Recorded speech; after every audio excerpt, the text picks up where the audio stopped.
Alright guys, today we're doing our primary source. Tomorrow you have 11 through 21 through 30 vocab due. I am doing East Asia tomorrow, and we're doing map and primary are due tomorrow. So please have them ready to go. Some of you may not have finished the front of your map on Thursday. Hopefully you got it done. The goal is to get through this pretty quick today so we can finish up on Islam notes. We got a lot we got to get through this week. So, Islam, East Asia, primary source. Here we go. So, Firuz Shah, Sultan of Delhi. Delhi's where, people? India. 1351 to 1388 from the Tariqi Firuz Shah. When we see the word Shah, what do we know? They're like a what? They're like a king. A historical chronicle of the Sultan's reign. Now, we haven't really gotten to Islam in India yet. Sultan is going to be the Islamic ruler. All right, so under the guidance of the Almighty. So right now, if you had to say, who is the Almighty they're probably referring to? Allah. So the Islamic God. I arrange that the heirs of those persons who had been slain in the reign of my late lord and patron, Sultan Muhammad Shah, I would say we got it right, correct? Okay?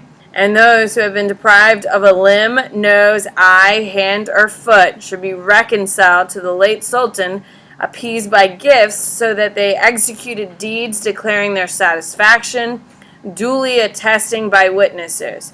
Who can tell me what he did? What did he just tell us he did? What did he just tell us he did, Dylan?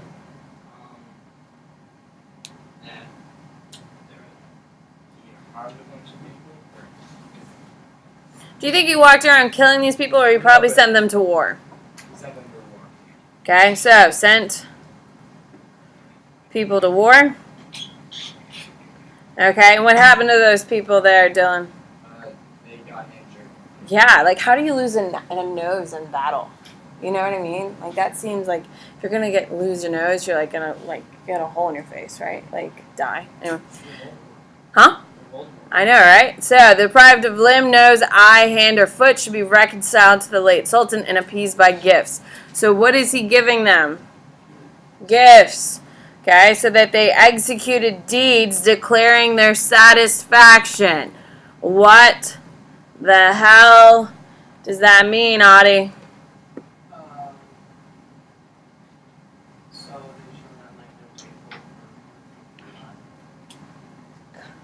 Okay, yeah, they're grateful for what they got, but what is happening here? Guys, what is happening? So, this Sultan sent people to war. Those people lost limbs, nose, eyes, hands, and foot. So they're given gifts, then the deeds, then they declare their satisfaction. What is happening here? Gunnar? Okay, why?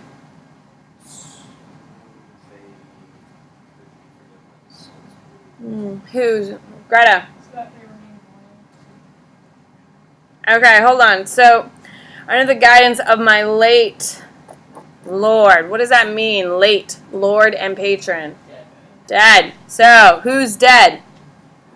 Sultan Muhammad Shah. So, the new guy is giving gifts to people Muhammad Shah sent to war who lost body parts and who died. And then those people are being asked to declare their satisfaction.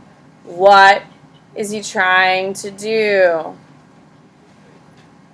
Alex, what is he trying to do? He's trying to make up. He's trying to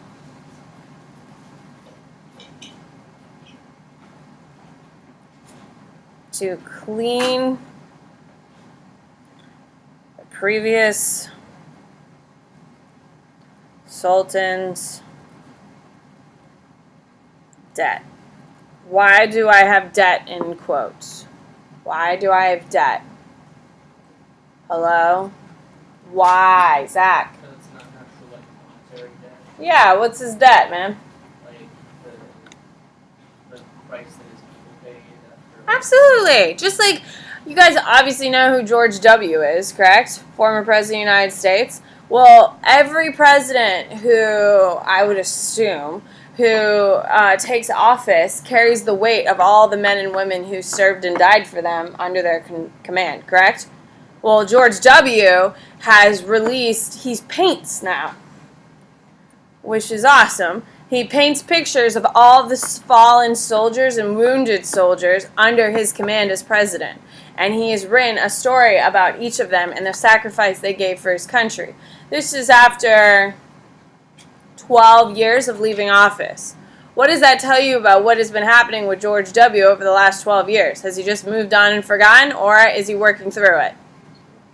He's working through it. So do you think most leaders have that feeling of like debt? Yeah, that whole like, oh my God, these people fought and died for me and I have this issue, correct? Okay, so duly attested by witnesses, these deeds were put into a chest which was placed at the head of the late Sultan's grave in hope that God, in his great mercy, would show his clemency to my late friend and patron and make those persons feel reconciled to him.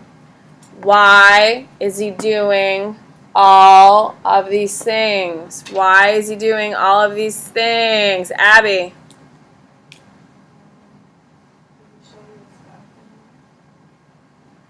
God is great, and his great mercy would show his clemency. Why is he doing all this, Abby?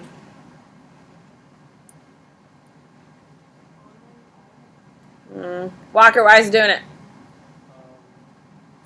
Why is the new Sultan going around buying off all the wounded people who've lost nose, limbs, toes, feet?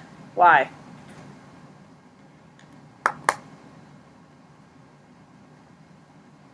Help him out, Tristan. So the former Sultan can go to heaven. Right? Why would the new Sultan do this for the old Sultan? Ladies and gentlemen, think about it. Why would the new Sultan do this for the old Sultan? What do you got, Cade? Oh my God, you're so cute. Look at how simple. Oh, they're friends. Aw. Aw. Are you going to pay for your best friend's family for the rest of their life if your best friend dies? Probably not. You'd like to, right? Because if you died, wouldn't you want your best friend to do it for you? So think about it. Why is this guy doing all this stuff for the former emperor? Think about it. What do you got? Yes! Say it again, Elizabeth.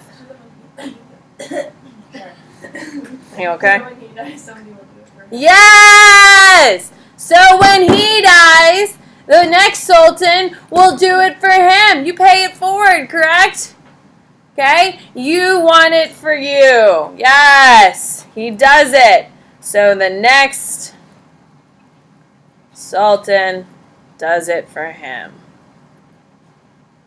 Pays off all the people who he pissed off, so they only say positive things, and then Allah can then go through and say, all right, well, they don't hate him anymore. All right, what is the subject of the piece? What do you got, Patrick?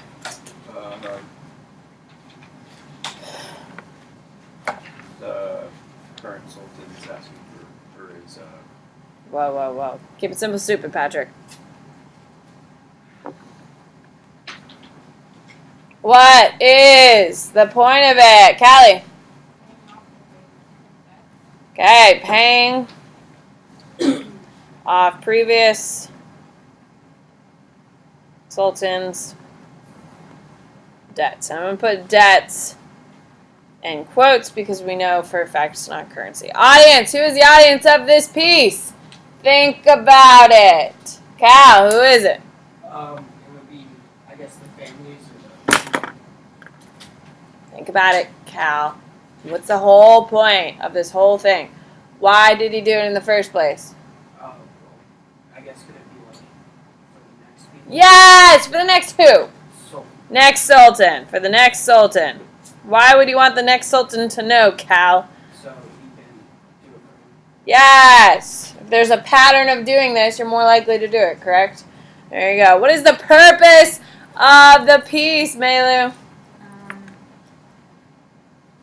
Oh my gosh. Sort of. What is the purpose of the piece? Guys, why is the guy paying off everyone? Just to do it? What is the goal? Guys, come on. Hi. You need me in teaching, then you can be painfully going through this. This isn't a hard one. We go through harder ones. If you're getting stuck on this one, you're going to have a rough go of it, ladies and gentlemen. This one is not hard. Abby, what is the purpose of the piece? It's to get to where, people? Heaven. It's to help patrons, it's to help sultans get to heaven. Hello, it's not hard. Think about it. Who is the speaker of the piece? Karishma.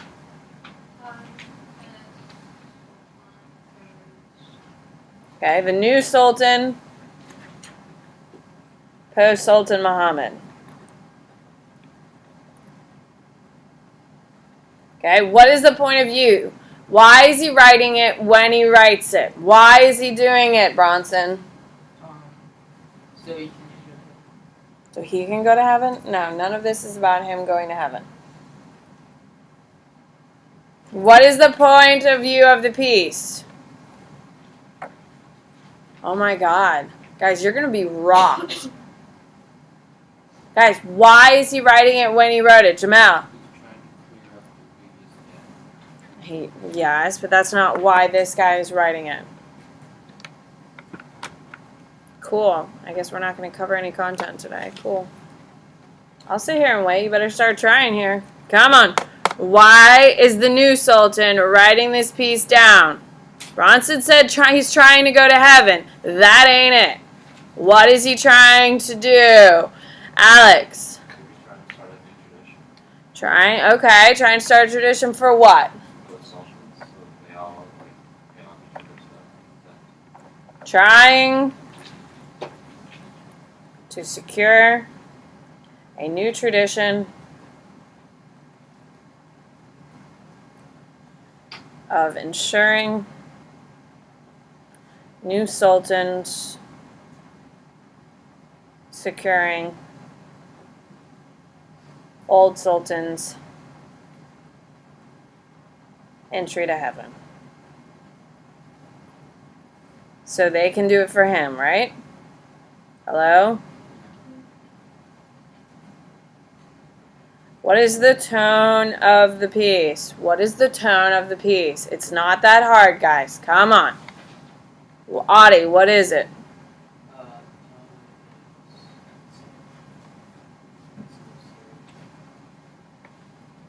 No. Jamal? That's not apologetic. I'd be like, I'm so sorry. Oh my gosh. I'm devastated. What do you got, Doc? Forgiveness. Guys, the point of it is trying to secure a new tradition of ensuring. What is he doing? He's even telling you where he's putting all of the damn receipts from doing this. Why? What is the tone of it? Informal? Informal would be like, hey, dude, when I die, put all this crap right here, then it'll be good. It's not informal. It's in what, people? Oh my God. Guys, we're screwed if we can't get through this one. Flip it over and read it. What is the tone of the piece? Elizabeth. Informative. Informative is, no. Informative is like, oh, by the way, no. Alex. No, he's not trying to say, what? Zach. How is that a tone? How about instructional? Hello? Is he telling you how he's doing everything? Yeah. So, if you're a complete moron and you read this and you're the next sultan, could you figure out what to do next? Yeah, you could. Jeez, guys, that is an easy one.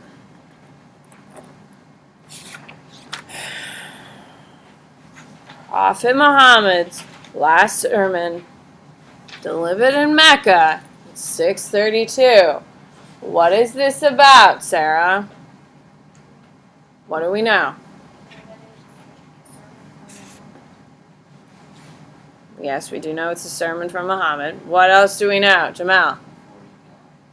Well, hence why it's the last sermon, and you can't give a sermon if you're dead. Guys, what do we know about Muhammad? Jesus. No, he's not Jesus, actually. That would be ridiculous.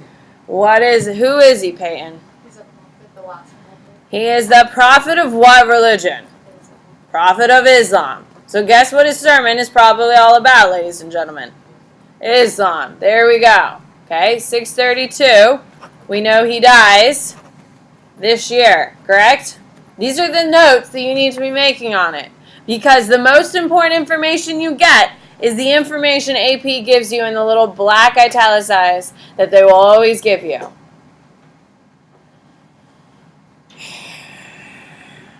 O people, lend me an attentive ear, for I don't know whether after this year I shall ever be amongst you again.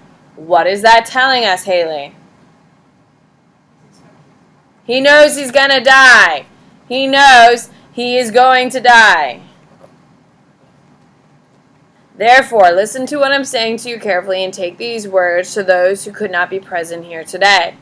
O people, just as you regard this month, this day, this city as sacred, so regard the life and property of every Muslim as a sacred trust. Return the goods entrusted to you to their rightful owners. Hurt no one so that no one may hurt you. Remember that you will indeed meet your Lord and that he will indeed reckon your deeds. Allah forbidden you to take use or your interest. Therefore, all interest obligations should henceforth be waived. What does this sound like, ladies and gentlemen? What does it sound like? What does it sound like, Ryan? Sounds like he's telling you you did everything. No. Elizabeth. Could have Hammurabi. Kind of, I guess. What does it sound like he's giving all the Muslims? Guys, think about your Christian reference. What would be a Christian reference to what this sounds like? What do you got, Payne? 10 Commandments. Do these sound like rules for Muslims to live by? Hello? Yes, these are rules for Muslims to live by.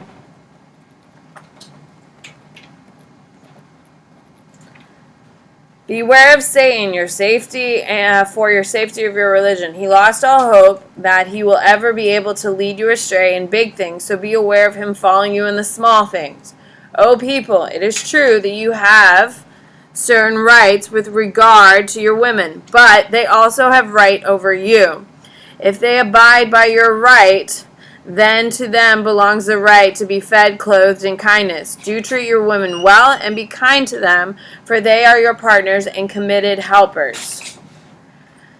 And it is your right that they do not make friends with anyone of whom you do not approve, as well as never commit adultery. O people, listen to me in earnest. Worship Allah, say your 5 daily prayers, fast during the month of Ramadan, and give your wealth in tithing. Perform the pilgrimage Hajj if you can afford to. What is this, ladies and gentlemen? What is it, Munson? This is your 5 pillars. Aren't those the rules for all Muslims? So we were right. You know that every Muslim is the brother of another Muslim. You are all equal. No one has superiority over you except by piety and good action. Remember, one day you will appear before Allah and answer for your deeds. So beware. Do not stray from the path of righteousness after I am gone. O people, no prophet or apostle will come after me, and no new faith will be born. Why do you think he said this? Why? What do you got, Tristan? Because he was the last prophet, that he's the third prophet of God. Okay, he's the 3rd prophet of God. He's the 3rd prophet of God, and does he want anyone not listening to him? Hello? He wants all people's all people to follow him. Okay, reason well, therefore, O people, and understand my words which I convey to you. I leave behind me two things, the Quran and my example. The Sunnah, teachings of Muhammad, and if you follow these, you'll never go astray. All those who listen to me shall pass my words to others, those to others again, and may the last ones understand my words better than those who listen to me directly. Be my witness, O Allah, that I have conveyed your message to your people. Okay, what is the point of this whole thing? What is the point of this whole thing? What do you think, Melu? I guess to tell like the people what to do after he. Yes, after he dies.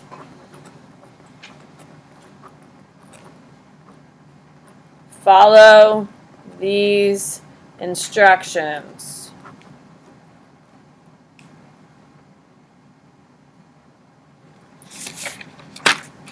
What is the subject of the piece, Jinghao?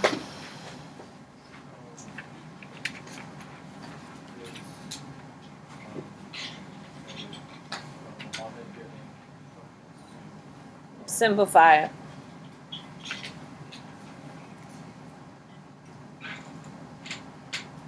Guys, come on. This is not a hard piece. This whole day's primaries are not hard. Raina. Rules post Muhammad, right?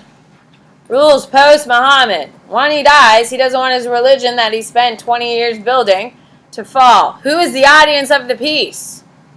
Who is the audience? Walker. Be a little more specific. You're not wrong, but Muslims is pretty vague.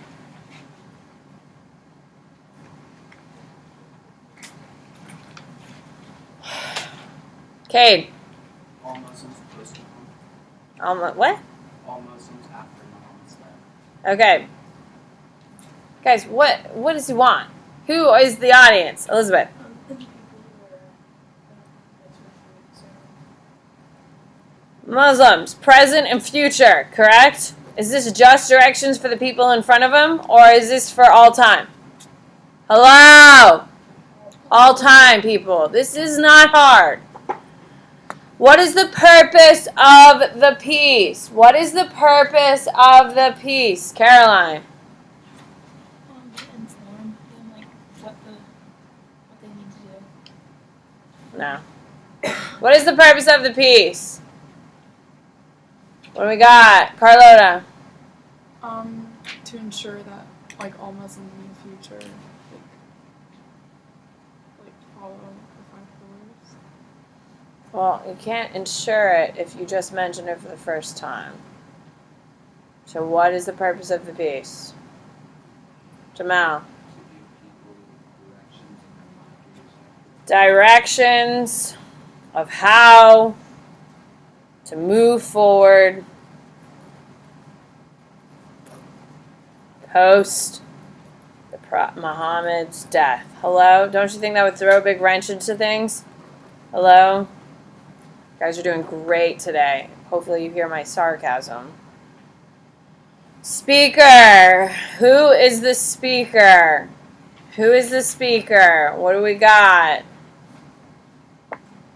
Jing Hao. Okay, what about him?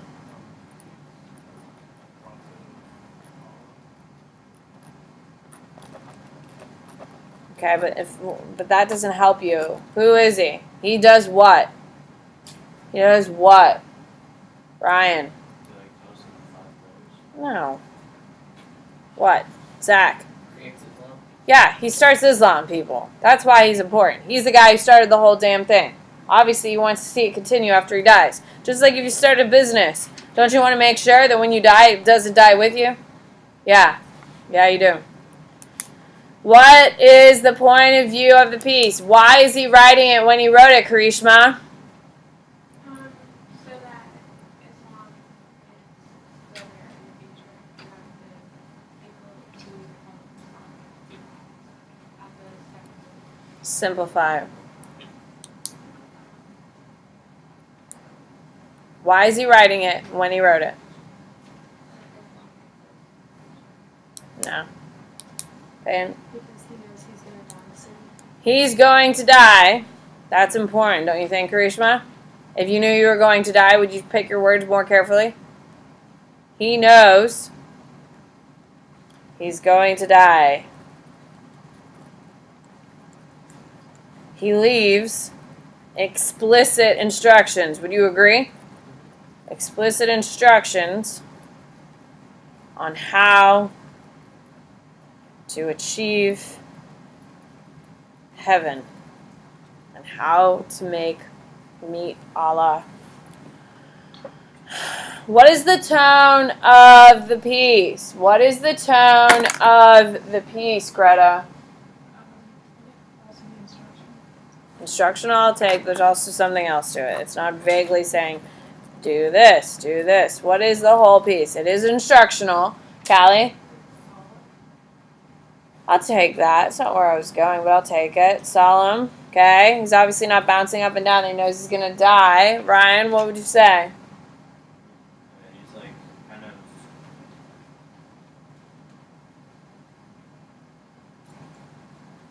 Let's say instructional. We already have instructional, so give me something else. He's trying to like. He knows he's going to die. Trying to make sure he's going to have his almost like he's asking for forgiveness and like securing his religious thing. Well, he's asking for forgiveness. He's lived a pretty great life. He says, use my life as an example, so it ain't forgiveness. Zach? He's hopeful. And what is he hopeful about, Zach? Hopeful that people will carry on the religion that trees. Yes, he's hopeful. Thank you for being here, Zach. Take out your notebook. Let's go. I'm not pleased. That was an easy one. Softballs, if you will.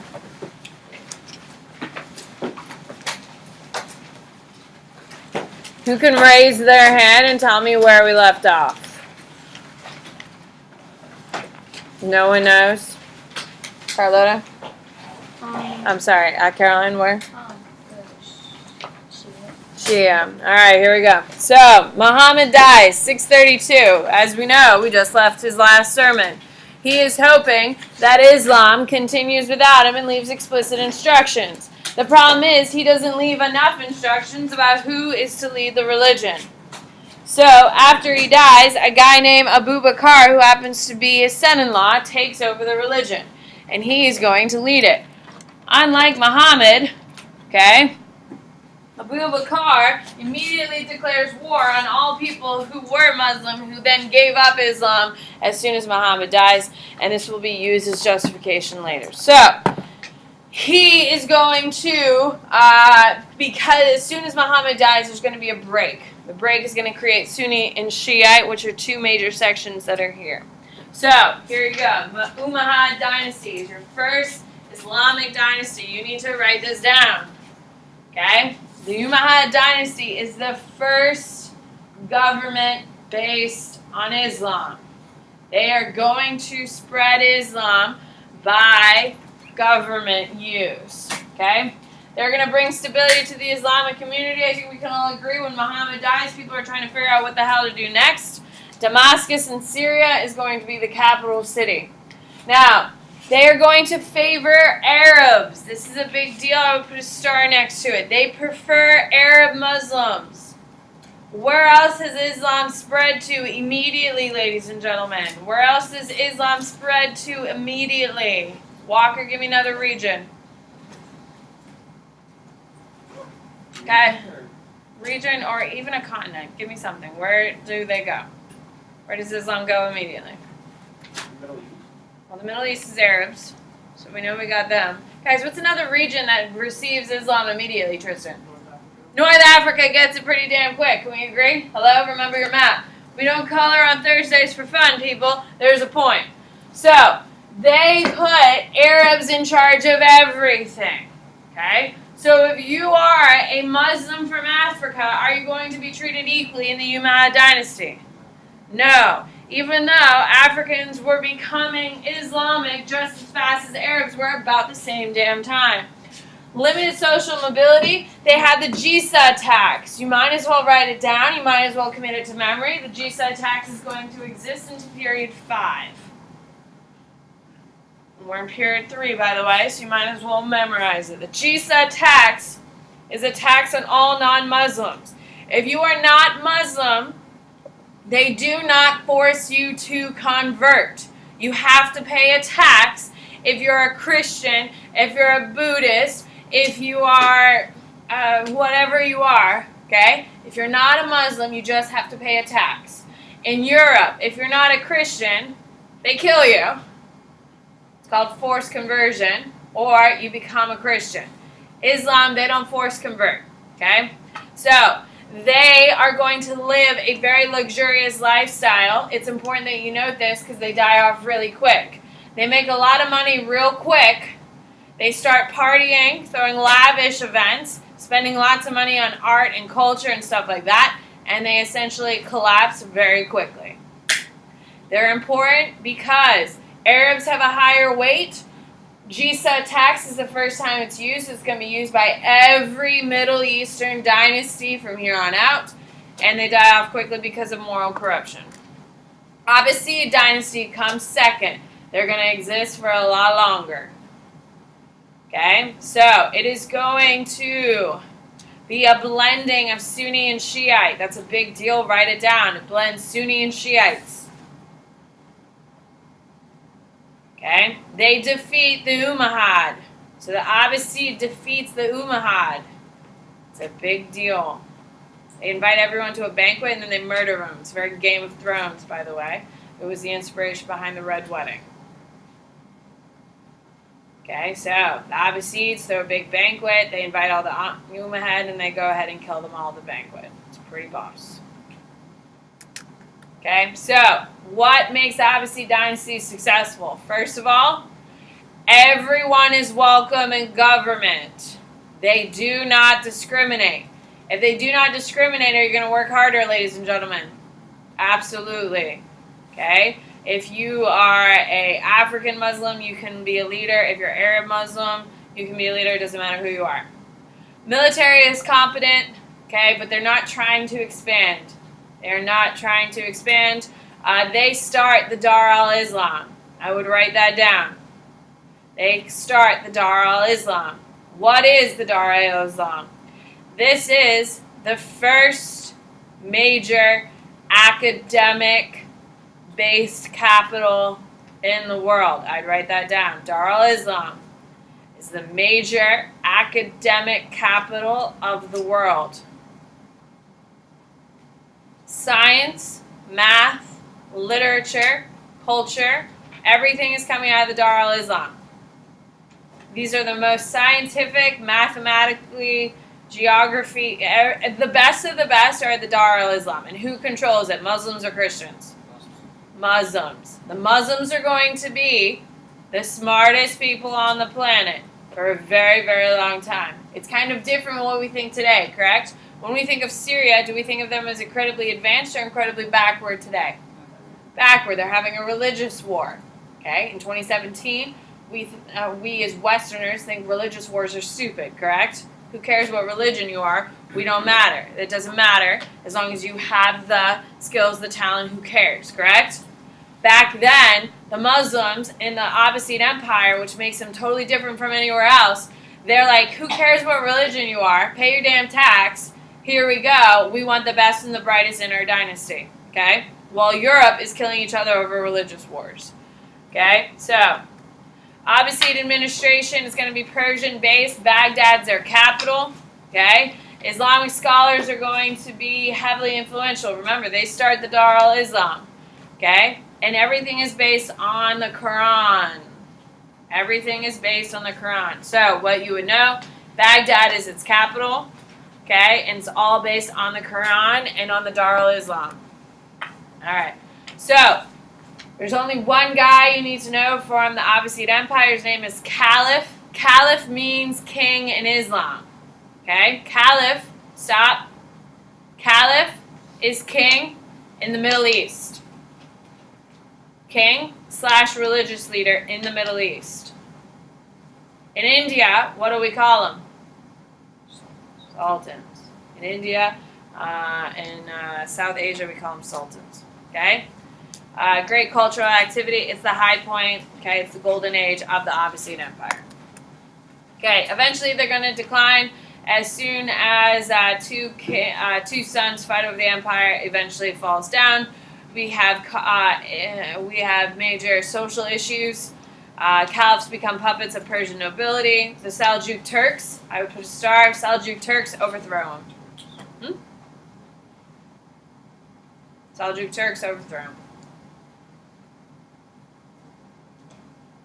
So, biggest thing you need to know, it's weakened by civil war, it's weakened by religious issues, and eventually the Seljuk Turks take them over. Okay, so the Umayyad dynasty, okay, is the first one. They're going to make a lot of money, they're going to party really hard, and they're going to collapse really quickly. They also are incredibly racist, and that's going to cause them a lot of problems. Second major empire is the Abbasid. They're going to be culturally advanced. Dar al-Islam. Baghdad is going to be their capital. It's the largest city in the world. It is going to be the most modern city. Economy, you're going to see food is going to be starting to spread. Western diet is going to start changing. Okay? You're going to see cotton and paper are going to be new items that are going to be cause a huge demand. Cotton and paper is going to be a huge trading component. Okay? You also have camels for the first time are used for trade. That's a big deal in period 3. For the first time, camels are used for trade. You can raise your hand and tell me why camels are a big deal. Why do we care about camels, Gunnar? Because they're used for recent work, they can hold a lot of water. Sometimes you know, Okay, they don't need that much water. So, you can go long distance without stopping to give them water. Horses require a lot of drinking water. So, you have to either go from water to water, or you have to carry a lot of water with you. If you have to carry a lot of water with you, can you carry a bunch of crap with you too to sell? No. So, it's a pro-con weight issue. Camels, you can do it any way you want. Banking, we start having sacks, S-A-K-K, which means they're checks. The Muslims are the ones who are going to advance trade. They start writing checks. Do we use checks today? Yes, that's what your debit card essentially is based on, their banking system that is created in period 3. Is this a big deal, ladies and gentlemen? Credit system is also a big deal. Joint ventures. Who can raise your hand and tell me what a joint venture is? Seriously? I have an idea that I want to start a store of selling puppy items, selling dog items. Okay? I have a great idea for all the things I would sell, but I don't have any money. Abby has a ton of money, and she thinks I'm great, and she believes in my idea. So Abby funds me the money so I could start my business. Ta-da! That's a joint venture. Jeez, guys. Alright, so Islamic Spain, you're going to have, the Muslims are going to conquer southern Spain. Okay? They're going to conquer southern Spain. They're going to have a lot of issues over there. They're called the Moors later. Okay? Women, the Quran is good for women. It's going to outlaw female infanticide. What is infanticide? We've talked about this before. You can raise your hand and tell me what's infanticide. Callie. The killing of babies. Yeah, it stops it for women. Brides, not husband, claim dowry, so that's a good thing. Money is moving to women, not to men. A dowry is today we use diamonds to buy women. So my husband bought me with a diamond. Okay, that's a dowry. That's the Western dowry. The larger the diamond, the more important the bride is. Okay, back then, goats, I would assume. Okay, male dominance is going to be, of course, is in charge, obviously. Okay, Islamic values, of course, the 5 pillars. We have Sufi missionaries and stuff like that. You're good on him. India. You're okay. There you go. All right, that's it for Islam. Guys, you gotta figure it out for tomorrow because you're gonna get rocked.